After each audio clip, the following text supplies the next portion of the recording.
श्री गुलाबराव महाराज ने एक बात कही, केवल ज्ञानी, केवल योगी सच्चिदानंद के सदांश का और चिदांश का अनुभव तो कर लेते हैं, आनंदांश की अनुभूति के लिए भक्ति की ही आवश्यकता है, और भक्ति के बिना वह रसास्वादन नहीं किया जा सकता।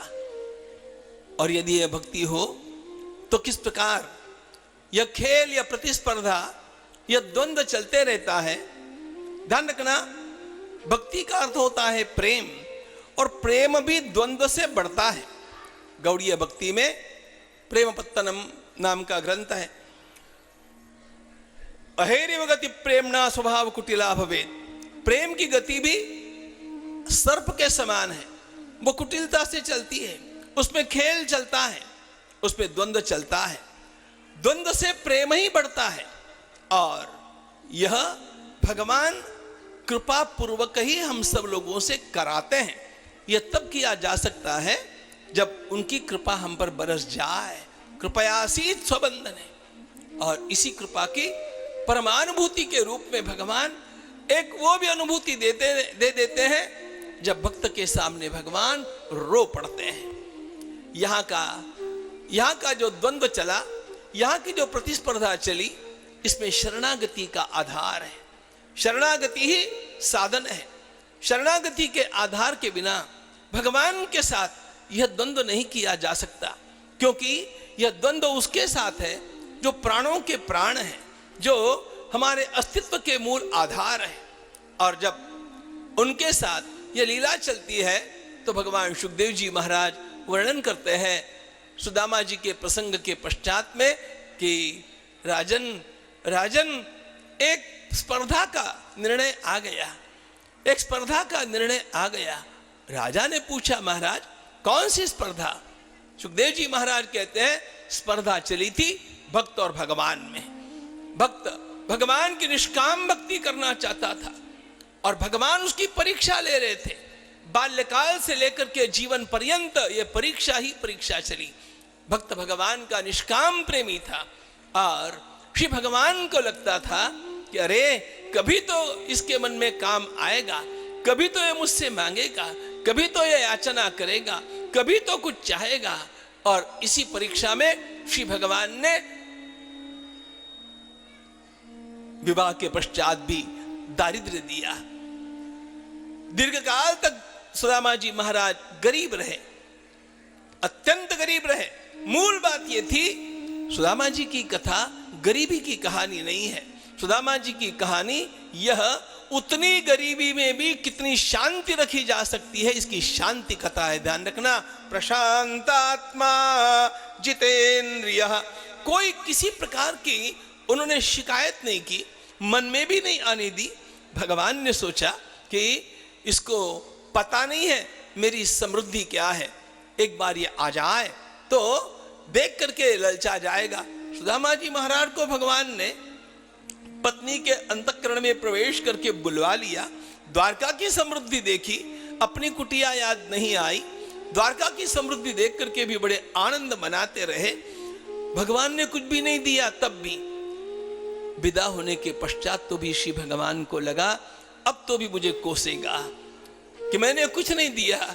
लेकिन वारे सुदामा जी महाराज परमात्मा के साथ खेल खेलते हुए सुदामा जी महाराज स्वयं जगाम स्वालयन्तात पथ्यनुव्रजनन्दितः सचालब्ध्वा धनम कृष्णान न तु याचितवान स्वयं। कुछ भी नहीं परमात्मा ने दिया, तब भी सुदामा जी महाराज आनंद विभोर होकर के लौट रहे हैं, अत्यंत आनंद से भरे हुए लौट रहे हैं। और याद क्या कर रहे? अरे कैसा कन्हैया का प्रेम, कैसे उसने दौड़ करके मेरा स्वागत किया। ब्रह्म बंधु रीतिस्माहम बाहुभ्याम परिरंभितः। मैं तो एक तुच्छ ब्राह्मण हूं, उसने मुझे प्रेम से आलिंगन दिया। निवाचित प्रियाजुष्टे पर्यंके भ्रातरो यथा।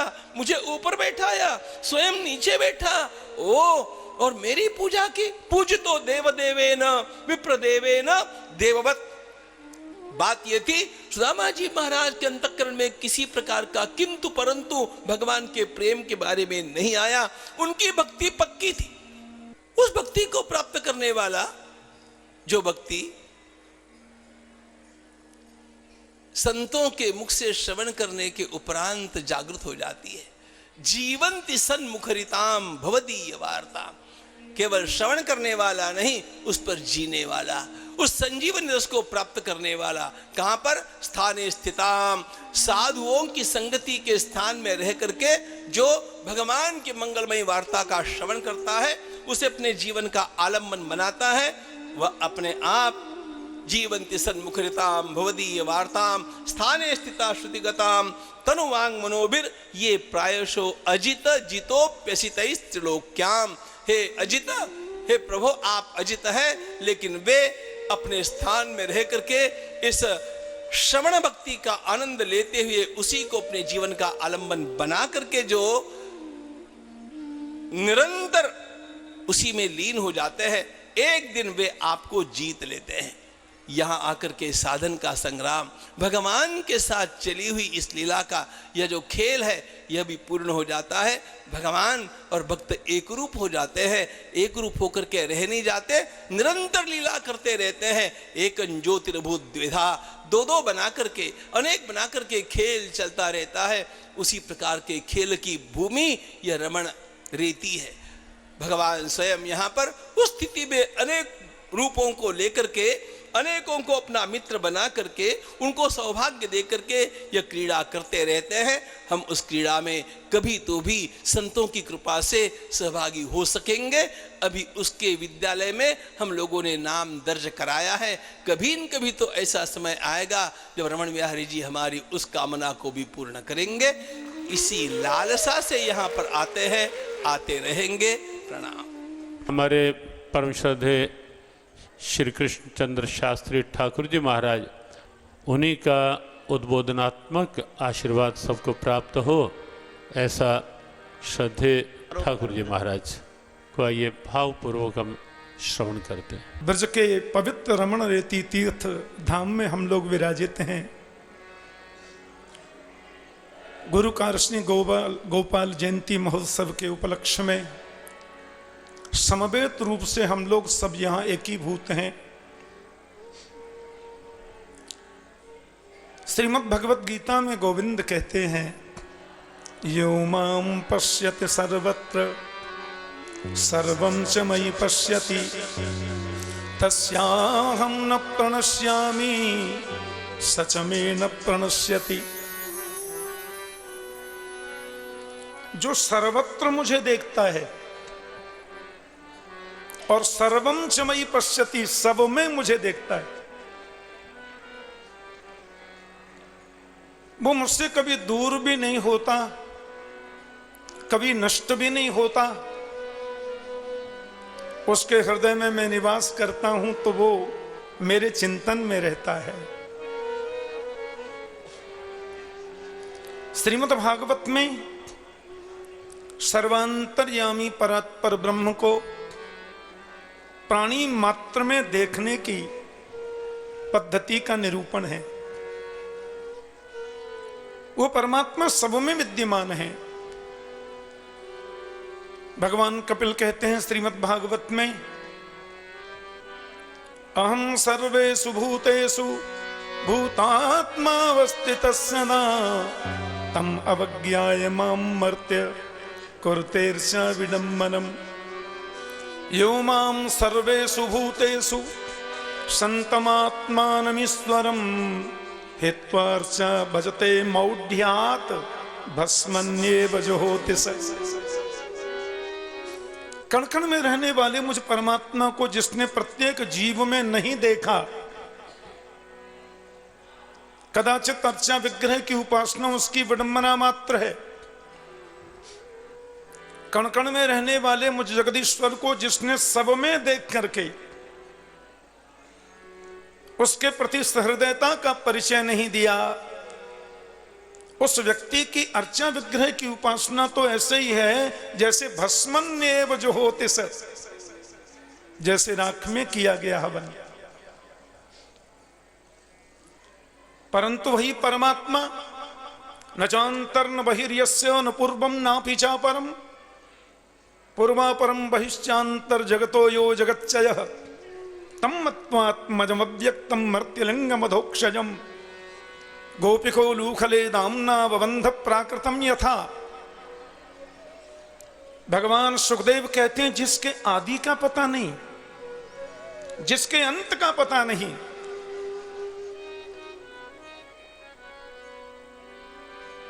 पूर्वा परम बहिष्यांतर जगतो यो जगच्चय, जो सब में है और सबसे अलग भी है, जो जगत में है, जगत जिसमें है, उस परब्रह्म को मां यशोदा क्या करती हैं? यशः ददाती इति यशोदा। जो परमात्मा लीलाओं में यश प्रदान करे उसे यशोदा कहते हैं। और वो यशोदा बोले तम मत्वात्मजम अव्यक्तम, उस अव्यक्त अविनाशी परमात्मा को मां यशोदा अपना आत्मज मान रही है। मर्त्यलिंग मधोक्षजम, और उसको ऐसे बांधा, गोपिको लूखले दामना बबंध प्राकृतम यथा, जैसे कोई प्राकृत बच्चे को बांधे। हमारी सद्भावना, हमारे सद्विचार श्रीमद् भागवत में भगवत प्राप्ति के लिए भक्ति के 3 धाराएं बताई हैं।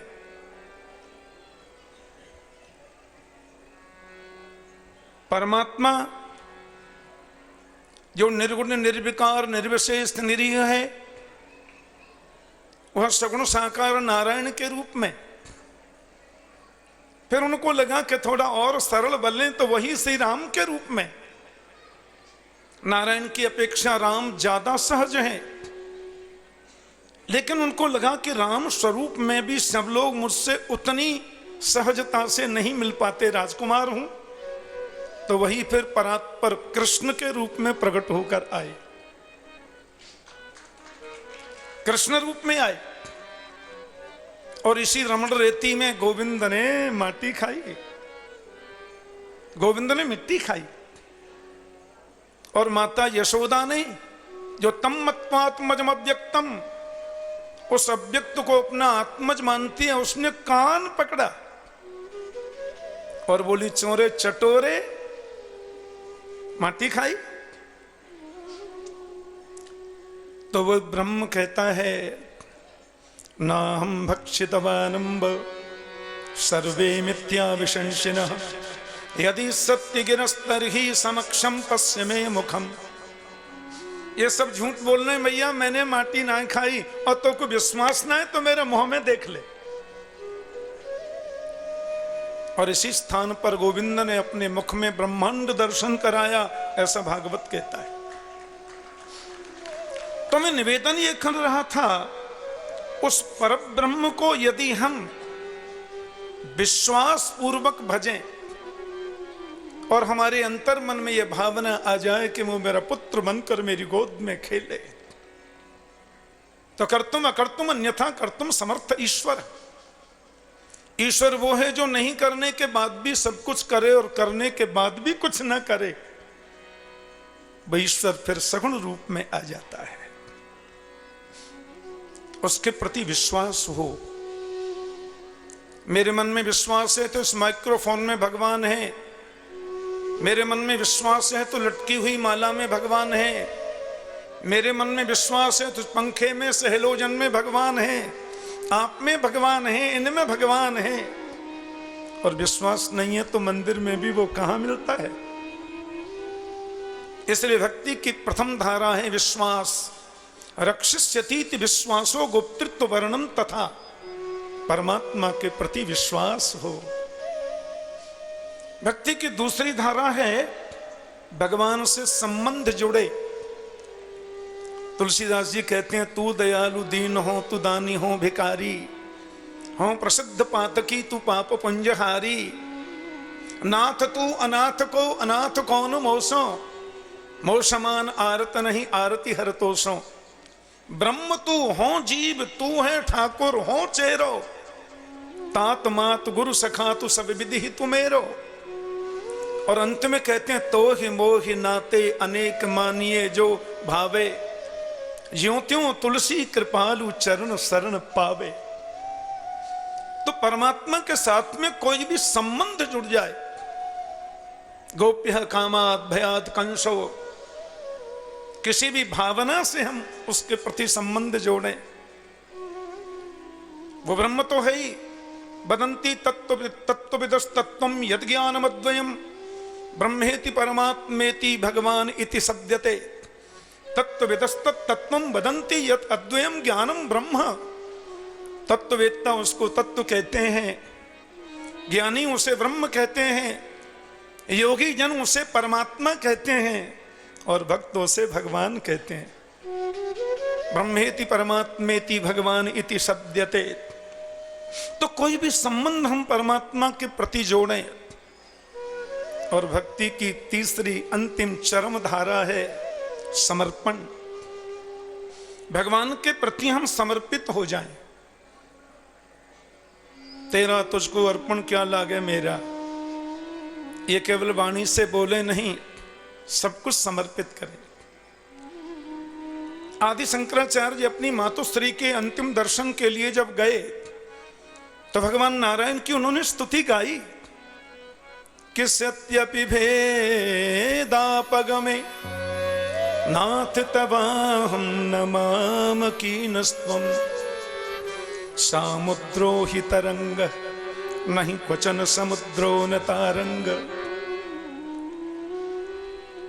समुद्र की तरंग होती है पर तरंग समुद्र नहीं हो सकती। परमात्मा की उन्होंने स्तुति गाई, प्रभु के प्रति समर्पित हों। श्रीमद् भगवद गीता में भगवान, आप जब प्रारंभ में गीता देखें तो श्री कृष्ण बहुत जल्दी जल्दी अपनी बात को बदलते हैं। अर्जुन तुम ऐसा करना, फिर बोले ऐसा करना, फिर बोले ऐसा करना। अर्जुन बोले आधा पागल में पहले ही था, पूरा पागल मुझे तुम कर दोगे।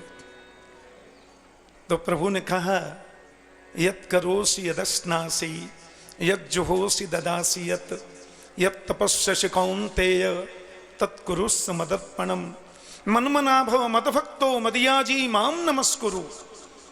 जीवन में जो कुछ भी तुम करते हो वो सब मुझे समर्पण कर दो। और बाद में तो फिर सब लोग जानते हैं, सर्वधर्मान परित्यज्य मामेकं शरणं व्रज अहम त्वा सर्व पापेभ्यो मोक्षयिष्यामि मा शुच। तो भगवान के साथ में विश्वास हो, उनके प्रति संबंध हो और उनके प्रति हम समर्पित हो जाएं। रमण बिहारी सरकार के चरणों में हम लोग बैठे। प्रवचन करना यहाँ महत्वपूर्ण नहीं है, इतने महापुरुषों का एक संग दर्शन जो हो जाता है ये अपने आप में महत्वपूर्ण है। क्योंकि न हम बेहानि तीर्थानि न देवा मत्स्यलामया ते पुनंतुरु काले न दर्शनादेव साधव। भगवान कह रहे हैं भागवत में, तीर्थों में जाने से फल प्राप्त होता है, कोई दो राय नहीं। मंदिर में जाकर, देवालय में जाकर भगवत उपासना करने से लाभ होता है, पवित्रता मिलती है, कोई दो बात नहीं। गंगा स्नान करने से, तीर्थ जाने से हम पवित्र बनते हैं, लेकिन ते पुनंती उरु काले न, ये हमें पवित्र तो करेंगे लेकिन कितना टाइम लगेगा ये पता नहीं है। पर दर्शनादेव साधव, महापुरुषों के तो दर्शन मात्र से हम पवित्र हो जाते हैं। तो ऐसे ऐसे महापुरुषों का दर्शन लाभ प्राप्त हुआ, मेरा सद्भाग्य है। इन्हीं शब्दों के संग वाणी को विराम। जय श्री कृष्ण। इसी श्रृंखला में परम वंदनीय पूज्यपाद संत शिरोमणि पूज्य चरण श्री पुण्यानंद गिरी जी महाराज के श्री चरणों में वंदन करते हुए प्रार्थना करते हैं महाराज जी आशीर्वचन प्रदान करेंगे। दशहरे के दिन रावण को जब जलाया जाता तो सब खुश होते हैं। बेटा भगवान खुश हुए कि नहीं मालूम नहीं, पूछा नहीं गया कभी। जब कंस वध हुआ तो सब लोग बड़े प्रसन्न हो गए। भगवान को प्रसन्नता हुई कि नहीं उनसे किसी ने पूछा नहीं। दुर्योधन जब गिर गया उस समय पांडवों को बड़ी खुशी हुई। भगवान से किसी ने पूछा नहीं। पर शास्त्रों में इशारा किया कि नहीं, दुर्योधन के वध से भी भगवान प्रसन्न नहीं थे। ये भी बात है। भगवान सर्वतंत्र स्वतंत्र है, उसके बाद भी भगवान भी पराधीन है। ये जो दुर्योधन, खाली दुर्योधन नहीं था, हमने युधिष्ठिर के राजसूय यज्ञ के अंदर खजाने से संपत्ति निकालने का काम इसको दिया था। उसका कारण है इसके हाथ में लक्षण थे, कहीं से निकालेगा तो उसमें उससे 100 गुना आ जाएगा। और इसके चलते महाराज युधिष्ठिर का राजसूय यज्ञ क्या वैभव संपन्न संपादित हुआ। और इधर दुर्योधन अंदर अंदर ईर्ष्या के मारे जल्द, उसको पता नहीं था कि मेरे निकालने से 100 गुना इधर बढ़ गया। और इसके चलते पांडवों का इतना बड़ा वैभव है, लेकिन वो तो कहने लगे इतना लाया कहाँ से। ऐसे शुभ लक्षण वाला दुर्योधन को भी उस परिणाम तक किसने पहुंचाया? ये मंत्र ने पहुंचाया। कुमंत्र परिपक्व होने पर दुर्योधन की स्थिति होगी, सुमंत्र परिपक्व होने पर युधिष्ठिर की स्थिति होगी। जो पैदल चल करके युधिष्ठिर स्वर्ग चले गए, और जो अपने चलने के साधन टूटा और जो ये इसमें रणभूमि के अंदर पड़ा हुआ है, भगवान कहते मैं दोनों को समान दृष्टि से देखता हूँ। और मुझे तो मरते हुए दुर्अवस्था में पड़े हुए दुर्योधन को देख करके भी मन में दया का भाव आता है। और स्वर्ग जाने से पहले छल से सही नरक देखना पड़ा युधिष्ठिर को, वहाँ भी मुझे कष्ट ही होता है। ये भगवान की मनस्थिति है। जीव का अपना व्यक्तित्व है, जीव एक व्यक्ति है, और कैसी संगति में जाता है, उस संगति में क्या क्या उसको मंत्र मिलते हैं, उसका परिपाक फल क्या मिलता है। यदि कुमंत्र मिल गया, उसके द्वारा उसका परिपाक दुख यदि सामने आया, तो फिर भगवान भी दुखी हुए बिना नहीं रहते। यही पाप पुण्य की व्यवस्था है। आप दुख के अधिकारी नहीं हो, लेकिन दुख को आपने अपने गले में माला के समान पहन लिया। और पहना कैसे? इसी प्रकार से पहना है। कुमंत्र परिपक्व होने पर आप संसार के क्लेश के भागी बनते हो, सुमंत्र परिपक्व होने पर आपको हमेशा सदा आनंद ही आनंद। इसीलिए कुमंत्र का आश्रय न लेकर के सुमंत्र का आश्रय लेना चाहिए। सुमंत्र का आश्रय लोगे तो एक एक कण कण रमण रेती बन जाएगा। एक एक कण कण रमण रेती बन जाएगा। इसीलिए सत्संग में आना चाहिए। सत्संग में ये दिव्य महात्माओं के देखो दर्शन हो रहे हैं, और खाली हम लोग ही आपस में आनंदित होते हैं ऐसा नहीं, ये देख के आपको भी तो आनंद आया ही होगा। आनंद आया। ये आनंद जो आता है, सुख जो मिलता है, पाप कर्म का फल सुख नहीं है। बोलो, पाप कर्म का फल सुख है? सुख किस कर्म, कौन से कर्म का फल है? बोलो, पुण्य कर्म का फल सुख है। और यदि आपने करोड़ों जन्म में पुण्य कर्म किया तो उसका फल है। सारे संत आपको दिखाई दे रहे हैं, और ये करोड़ों जन्म के मेरे भी पुण्य का फल है, जो मैं यहाँ आके पुण्यानंद बन गया। हरिओम तत्सत, हरिओम तत्सत। ओम नमो नारायणाय। जय श्री कृष्ण। श्री